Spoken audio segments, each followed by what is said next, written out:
మొత్తానికి రాజ్ తరుణ్ అండ్ లావణ్య కేసులో రాజ్ తరుణ్కి అయితే బెయిల్ రావడం జరిగిపోయింది.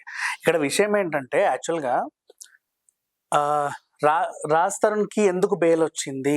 ఆయన ముందస్తు బెయిల్ అప్లై చేసినప్పటికి ఆయనకి ఎందుకు బెయిల్ వచ్చింది అంటే, లావణ్య పెట్టిన కేసు బలంగా లేదు. ఎందుకు లావణ్య పెట్టిన కేసు బలంగా లేదు అంటే, ఈ ఏ లాయర్‌నైతే లావణ్య నమ్ముకుందో ఆ లాయరే కొంప ముంచాడు. బేసికల్లీ ఏం జరిగింది? రీసెంట్‌లీ చట్టం కొన్ని సవరణలు చేసింది. ఏమనంటే ఈ మధ్య కాలంలో చాలా మంది ఆహ్, పెళ్లి అంటే అమ్మాయిని అనుభవించడం కోసమే పెళ్లిళ్లు చేసుకొని మోజుదేరిన తర్వాత విడాకులు ఇచ్చేస్తున్నారు చట్ట ప్రకారంగా. ఇంకా చెప్పాలంటే లీగలైజ్డ్ వ్యభిచారం ఇది. హ్యాపీగా పెళ్లిళ్లు చేసేసుకోవడం, నమ్మించి నాకు నువ్వు నచ్చావు అని చెప్పి ముందుకెళ్ళడం. తర్వాత వి ఏదో చిన్న గొడవ వల్ల విడాకులు అయిపోయిన తర్వాత మళ్ళీ ఇంకో పెళ్లి చేసుకోవడం. సో, లీగలైజ్డ్ వ్యభిచారం నడిచింది మొన్నటి వరకు. సో, రీసెంట్‌లీ చట్టంలో కొన్ని సవరణలు చేశారు. ఏమని? ప్రేమ పేరుతో కానీ, పెళ్లి పేరుతో కానీ ఆడపిల్లకి దగ్గరయ్యి ఆవిడకి మోసం చేస్తే కనీసం ఒక 10 ఏళ్ల వరకు జైలు శిక్ష ఉంటది. ఇంకా ఆల్‌మోస్ట్ ఆహ్, కొంచెం ఆ లెవెల్‌లోనే జరిమానా గూడా ఉంటదని చెప్పేసి వచ్చింది. మొన్న చట్టం వచ్చింది యాక్చువల్లీ 2024లో నాకు తెలిసి మొన్న మార్చ్‌లోనే వచ్చింది. సో, ఈ విషయాన్ని మర్చిపోయిన ఈ తెలివైన అతి తెలివి లాయర్ ఎవడైతే ఉన్నాడో లావణ్యకి సపోర్ట్ చేసే ఆయన, ముందు లావణ్య పెట్టిన కంప్లెయింట్ కరెక్టే. యాక్చువల్‌గా ఆ కంప్లెయింట్ ప్రకారంగెళ్తే ఖచ్చితంగా రాజ్ తరుణ్‌కి నిజంగా శిక్ష పడుద్ది. ఏమని పెట్టింది? 11 ఏళ్ళు నాతో ఉన్నాడండి లివింగ్ రిలేషన్‌షిప్‌లో. నన్ను పెళ్లి చేసుకుంటానని మోసం చేశాడు. పెళ్లి చేసుకుంటానని నమ్మించి నాకు 2 సార్లు అబార్షన్ చేశాడు. ఇదిగోండి రుజువు, ఇదిగోండి రుజువు 2 రుజువులు ఉన్నాయి ఆవిడ దగ్గర. మెటీరియల్ ఎవిడెన్స్ కోర్టుకు కావాల్సింది అదే కాబట్టి. నెక్స్ట్ ఆ తర్వాత మూడో ఇష్యూ ఏంటి? ఈ వాయిస్ వినండి, ఈ ఫోన్ కాల్‌లో చూడండి ఎన్ని బూతులు తిడుతున్నాడో. అలాగే నన్ను రోజు రాచి రంపాన పెట్టేవాడు అని కూడా అటాచ్ చేస్తే, ఖచ్చితంగా గృహహింస కేసు కింద, ఇట్లా నమ్మించి మోసం చేసిన కేసు కింద, అత్యాచారం కేసు కింద రాజ్ తరుణ్‌కి రకరకాల సెక్షన్‌ల కింద అండ్ ఈవెన్ నా డబ్బులు కూడా వాడుకున్నాడు అంటే మళ్ళీ 420 కేసు కింద, 508 కేసు కింద ఇన్ని సెక్షన్‌లు పెట్టొచ్చు రాజ్ తరుణ్ పైన. కానీ ఈ అడ్వకేట్ అతి తెలివి వల్ల ఏం జరిగిందంటే, లావణ్య పెళ్లయిందని చెప్పు. పెళ్లయిందని చెబితే, నిన్ను పెళ్లి పేరుతో ఇలా మోసం చేసినందుకు రీసెంట్‌లో ఒక చట్టం వచ్చింది. ఈ చట్టం ప్రకారం ఈయనకు బాగా శిక్ష పడుద్ది అన్నాడు. కానీ ఈ వెధవకి తెలీదు. ఈ చట్టం ఇప్పుడొచ్చింది. ఇక నుంచి ఈ రోజు నుంచి అంటే ఆ చట్టం ఎప్పుడైతే వచ్చిందో, ఆ తర్వాత నుంచి జరిగే కేసులకు అది వర్తిస్తది. ఆల్రెడీ జరిగిపోయిన కేసులకి ఈ చట్టం వర్తించదు. పాత చట్టాలే కంటిన్యూ అవుతాయి. కానీ వీడికి ఆ విషయం తెలియక లావణ్య చేత అలా చెప్పించినందుకు ఇప్పుడు రాజ్ తరుణ్‌కి బెయిల్ ఎలా వచ్చింది? పెళ్లి చేసుకొని నన్ను మోసం చేశాడండి అని చెప్పింది. వీళ్ళకి పెళ్ళైనట్లుగా ఎక్కడ ఆధారాలు లేవండి. ఎవరైనా పెళ్లి చేసినటువంటి వాళ్ళు పురోహితుడో, లేకపోతే దగ్గరుండి పెళ్లి చూసినటువంటి బంధువులో, స్నేహితులో ఎవరైనా సరే చూసాము, అవును నిజమే అని సాక్ష్యం చెప్పిపించండి. లేదు, రిజిస్టర్ మ్యారేజ్ జరిగింది. వీళ్ళతో పాటు సాక్షి సంతకాలు ఎవరైనా చేశారా? వాళ్ళని ప్రవేశపెట్టి ఇది నిజమా కాదా చెప్పించండి. లేదు, దేవుడు సాక్షిగా గుడిలో పెళ్లి చేసుకున్నారా? ఏ గుడిలో చేసుకున్నారు? ఏ రోజు చేసుకున్నారు? అక్కడున్న ఎవరైనా సాక్షులతో ప్రవేశపెట్టండి. అది కూడా కాదు. గ్రాండ్‌గానే పెళ్లి జరిగింది. మా కుటుంబంలోనూ మేము బాగా ఇదిగా తిరిగాము. ఇదిగోండి నల్ల పూసలు అని పెట్టాడు మొన్న లాయర్. దాని ప్రకారంగా చూసుకున్న కుటుంబ సమేతంగా గ్రాండ్‌గా పెళ్లి జరిగితే పెళ్లి శుభలేఖ ఉండాలి.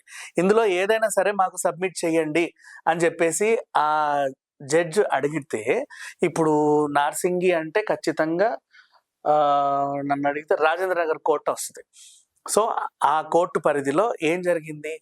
అవతల వాళ్ళు ఎలాంటి సాక్ష్యాధారాలు పెట్టల. పైగా అడ్వకేట్ ఏమడిగాడు? మా దగ్గర అన్ని సాక్ష్యాలున్నాయి. మాకు 2 రోజులు టైం ఇస్తే తెచ్చిస్తాము. మరి ఇన్ని రోజులు ఏం చేశారు? కేసు పెట్టింది ఎప్పుడు? జూలై 5. ఈరోజు ఆగస్టు 9. అంటే ఆల్మోస్ట్ నెల కూడా దాటిపోయింది. టీవీలలో కూర్చొని ఇన్ని ఆధారాలు చూపిస్తున్నారు. ఫోన్ కాల్‌లు చూపిస్తున్నారు, ఇవి చూపిస్తున్నారు. కానీ ఇప్పటివరకు ఏ ఛానెల్‌లో కూడా ఇదిగోండి నా పెళ్లి శుభలేఖ, ఇదిగోండి మా పెళ్లైన వీడియో, పెళ్లైన ఆడియో, లేకపోతే పెళ్లైన ఫోటో అని ఎప్పుడు ఎక్కడా చూపించిన దాఖలాలు లేవు, చూపించలేదు. మరి ఇన్ని రోజులు లేనిది ఇప్పుడు కొత్తగా వస్తదంటే అది ఖచ్చితంగా సృష్టించినటువంటి ఎవిడెన్సే కాబట్టి దీన్ని మేము పరిగణలోకి తీసుకోలేము. మీ ఇద్దరికి పెళ్లైనట్టు ఎలాంటి ఆధారాలు లేవు. అందుకే ఈ అబ్బాయికి మేము బెయిల్ మంజూరు చేస్తున్నాం అని చెప్పి అతని తరపున లాయర్ ఎవరైతే ఉన్నారో మధు శర్మ చాలా న్యాయంగా అతనికి బెయిల్ ఇప్పించాడు.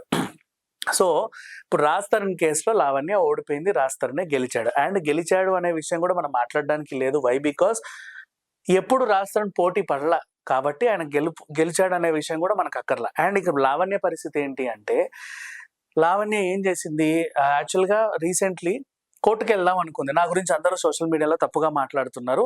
వాళ్ళందరిని మాట్లాడొద్దని చెప్పండి. నా పర్సనల్ లైఫ్, నా వ్యక్తిగత జీవితానికి ఆటంకం కలుగుతుంది, భంగం కలుగుతుంది అని చెప్పేసి ఒక లెటర్ పట్టుకొనెళ్ళింది. కోర్ట్ ఏమనింది లాయర్‌ని, "అమ్మా మీ క్లయింట్ ఏదో తీసుకొచ్చాడు ఏంటి" అని ఆ లాయర్‌ని అడిగితే, "అవునండి. నా క్లయింట్ వ్యక్తిగత జీవితము భంగం కలుగుతుంది. అందరూ ఇష్టం ఉన్నట్టు మాట్లాడుతున్నారు" అన్నారు. "ఎవరు మాట్లాడారు" అని అడిగితే, వాళ్ళు వీళ్ళు అన్నారు. వాళ్ళెందుకు మాట్లాడారు అని అడిగితే, ఫస్ట్ లావణ్యే వచ్చి బయటేసుకుందండి. అంటే నీ అంతట నువ్వే నీ వ్యక్తిగత జీవితాన్ని బయటేసుకొని, మిగతా వాళ్ళందరిని మాట్లాడుకోవద్దంటే ఎలా అని కోర్ట్ ప్రశ్నిస్తే, లావణ్య ఏం సమాధానం చెప్పుద్ది? సో, ఈ ప్రకారంగా వెళ్ళిన లావణ్యకి న్యాయం జరిగే అవకాశం 100% లేదు. అండ్ నెక్స్ట్, నిన్న రీసెంట్‌లీ ఆ అడ్వకేట్ ఏమన్నాడు అంటే, ఆవిడ తరఫున ఒక రాజ్ తరుణ్ వాళ్ళ అత్తగారు ఎవరో మాట్లాడారండి. చాలా నీచంగా మాట్లాడింది. కుక్కలు కుక్కలతోనే సంసారం చేస్తాయి అనే పదం వాడింది. ఇది చాలా తప్పు. నేను దీన్ని ఖండిస్తున్నా. అయినా నా క్లయింట్‌ని తిట్టే అధికారం ఆవిడకి ఎవరిచ్చారు అని ఆయన మాట్లాడుతున్నాడు. ఒరేయ్ గాడిద! నీ క్లయింట్ ఈరోజు నీ క్లయింట్. కానీ ఆళ్ళు ఆల్రెడీ ఎప్పటినుంచో ఒక రిలేషన్‌లో తెలుసు. ఎంత కాదనుకున్నా, "ఏరా నా కడుపున ఎలా పుట్టావురా నువ్వు నాకే పుట్టావురా నీచుడా" అని ఒక తండ్రి కొడుకునన్నా కూడా పుట్టకుండా పోదు. కోపంలో 100 అంటారు. ప్రతి ఫ్యామిలీలోనూ మాట్లాడతారు. అండ్ ఆ పెద్దావిడ ఎందుకు మాట్లాడింది అంటే, రీసెంట్‌లీ బయటికొచ్చిన కొన్ని ఆడియోలు అవన్నీ, నాకు మగాళ్ళు కావాలి, నాకు అది కావాలనుంది, ఇది చేయాలనుంది, నేను డ్రగ్స్ ఇచ్చాను, ఇట్లాంటివన్నీ విన్న తర్వాత ఇంట్లో ఆడోళ్ళే కాదు, బయట వాళ్ళే చెప్పులు చిప్పులతో తన్నే స్థితికొచ్చింది లావణ్య. ఇంట్లో ఉన్న పెద్దావిడ "ఒసేయ్ నీకేం పోయే కాలమే" అని చెప్పేసి 100 మాటలు అంటారు. ఖచ్చితంగా అంటారు. వాళ్ళకి ఆ హక్కు కూడా ఉంటది. వాళ్ళే కాదు, ఒక ఊర్లో కూడా మనం తిరిగితే పక్కింటోళ్ళు కూడా వచ్చి "ఏమయ్యా బుద్ధి లేదా? మీ డ్యాడీ చెప్పినట్టు వినట్లేదేందని" కూడా అంటారు. "నువ్వెవడురా నన్ను అనడానికి" అని అనలేము. పెద్దవాళ్ళు ఖచ్చితంగా చెప్తారు. అండ్ దానికి ఏ చట్టాలు అవసరంలా. ఈ అడ్వకేట్ గాడు ఎవడైతే ఇలా మాట్లాడాడో, వాడి కూతురు గనక నిజంగా ఇలా తిరిగితే అప్పుడు ఆ పెయిన్ అతనికి తెలుస్తది. ఈ పెద్దవాళ్ళని అనే కంటే కూడా బేసికల్లీ జరిగిందిది. ఇక లావణ్య విషయానికొస్తే, ఈమెని ఖచ్చితంగా లావణ్య చేసిన తప్పేంటంటే, డే 1 మెంటల్ హాస్పిటల్‌కెళ్ళుంటే ఇక్కడి దాకా వచ్చేదిలా కాదు లావణ్య. అంటే ఫస్ట్ నార్సింగి పోలీస్ స్టేషన్‌కెళ్ళి కంప్లెయింట్ చేసింది. తర్వాత టీవీకెక్కింది. ఈమె సమస్యకి పరిష్కారం దొరకల. ఎప్పుడు ఆగస్ట్ 1 కంటే ముందే లావణ్య ఏమనింది, "నాకు రాజ్ తరుణ్ అక్కర్లేదు" అనింది. నిన్న కాక మొన్న కూడా లైవ్‌లో ఉంది. నీకు ఎవరు వద్దు అన్నావు. నీకు మొన్నటిదాకా నువ్వు పోరాడిందేంటి? నాకు వాడు కావాలి, నాకు వాడు కావాలి, నాకు వాడు కావాలి. మాకు కూడా ఓకే. ఓకే. నువ్వు కొన్నాళ్ళు తిరిగావు, వాడు కావాలనుకుంటున్నావు. మంచిదే విషయం, తప్పేం లేదు. ఎప్పుడైతే నువ్వు వద్దు అనుకున్నావో, ఎందుకు ఆ కేసు రిటర్న్ తీసుకోలేదు, నాకు వాడు వద్దండి అని? అదలాగే ఉంచావు. అయినా మళ్ళీ టీవీ ఛానళ్ళకెక్కి ఏవేవో వాగుతున్నావు. అంటే నీకేం కావాలి? నీకు ఇంకేదో కావాలి. అది ఏంటి? దానికంటూ ఒక క్వెషన్ మార్క్ ఏస్తే అది ఏంటి? పోనీ విల్లా కావాలా? ఇవ్వడానికి ఆయన రెడీగానే ఉన్నాడు. డబ్బులు కావాలా? ఇవ్వడానికి ఆయన రెడీగానే ఉన్నాడు. ఇంకేం కావాలి? దానికి మించి ఇంకేం కావాలి? వాడినేమైనా చంపేస్తావా? అది కూడా చెప్పు, ప్రాబ్లమ్ ఏం లేదు. కానీ నువ్వు వద్దు అన్న తర్వాత కూడా నువ్వు దాన్ని కంటిన్యూ చేస్తున్నావంటే నీకు ఇంకేదో కావాలి. అది ఏంటి అనేది నీకే క్లారిటీ లేదు. అది ఏంటి అనేది అందరికీ క్లారిటీ వచ్చింది. ఏంటంటే లావణ్య టీవీ ఛానల్‌కి ఎక్కే బదులు, పోలీస్ స్టేషన్‌కెళ్ళే బదులు ఒక్కసారి అట్‌లీస్ట్ వన్స్ మెంటల్ హాస్పిటల్‌ని విజిట్ చేసుంటే ఈరోజు లావణ్యకి ఈ ప్రాబ్లమ్ వచ్చుండేది కాదు. ఎందుకంటే ఆమెకుంది మానసిక స్థితి. ఇప్పుడు అందరూ కూడా ఇప్పుడేంటి లావణ్యని నాశనం చేయాలనో, కోర్ట్‌లో లావణ్య ఓడిపోయింది ఆమెకు శిక్ష పడాలనో కూడా అనుకోవట్ల. జాలి పడుతున్నారు. ద ఓన్లీ రీజన్ ఆ పిల్ల మెంటల్లీ డిజార్డర్. ఇప్పుడు రేపటి రోజు వచ్చి నరేంద్ర మోడీ నన్ను మోసం చేశాడని కూడా చెప్తది లావణ్య. నమ్ముతారా? దాని మీద కేసేస్తామా? ఏయలేము. అండ్ లేపు చెప్పండి, ఇందిరాగాంధీ వచ్చి నన్ను వాత పెట్టింది అంటది. ఎక్కడి నుంచి వచ్చింది? ఎలా పెట్టింది? ఈవిడ పెడతది కేసు. అంటే ఇలాంటి వాళ్ళు ఎవరి మీదైనా ఎలా అయినా కేసులు పెడతారు మానసిక స్థితి బాలేని తరుణంలో.